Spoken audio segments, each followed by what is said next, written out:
ಇವಾಗ ನಾವು ಆಲ್ರೆಡಿ ಅದು ಮುಗಿದು ಹೋಗಿದೆ. ಇವಾಗ ಡಿವೋರ್ಸ್ ಆಲ್ರೆಡಿ ಸಿಕ್ಕಿದೆ. ನಿಮ್ಮ ಮುಂದೆ ನಾವು ಕ್ಲಾರಿಟಿ ಕೊಡಬೇಕಾಗಿತ್ತು. ಇದನ್ನು ನಾವು ನಮ್ಮ ಬಾಯಿಂದನೇ ನಮ್ಮ ಒಂದು ಈ ಪ್ರೆಸ್ ಮೀಟ್ ಮುಖಾಂತರನೇ ತಿಳಿಸ್ಬೇಕಾಗಿತ್ತು. ಅದಕ್ಕೋಸ್ಕರ ಇವತ್ತು ಈ ಪ್ರೆಸ್ ಮೀಟಿಗೆ ಬಂದಿದ್ದೀವಿ.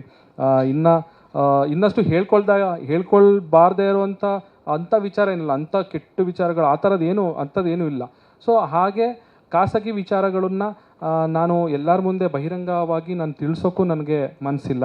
ಸೊ ಹಾಗಾಗಿ ದಯವಿಟ್ಟು ಎಲ್ಲರಿಗೂ ನಾನು ರಿಕ್ವೆಸ್ಟ್ ಮಾಡಿ ಕೇಳ್ಕೊಳ್ಳೋದು, ನಮ್ಮ ಒಂದು ಖಾಸಗಿ ವಿಚಾರನ ನಮ್ಮಲ್ಲಿಯೇ ಅದು ಇರಲಿಕ್ಕೆ ಬಿಡಿ ಅಂತ ಕೇಳ್ಕೊಳ್ತೀನಿ.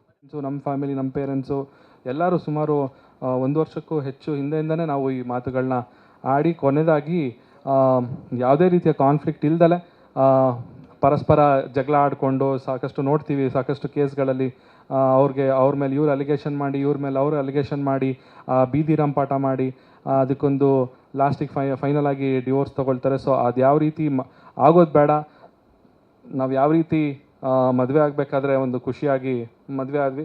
ಸೊ ಬಿಟ್ಟು ಹೋಗ್ಬೇಕಾದ್ರೂ ಆ ಒಂದು ಮನಸ್ಥಿತಿಯಲ್ಲೇ ನಾವು ಎಂಡ್ ಮಾಡೋಣ ಅಂತ ಅಂದ್ಕೊಂಡು ಈ ಥರ ಮಾಡಿರೋದು.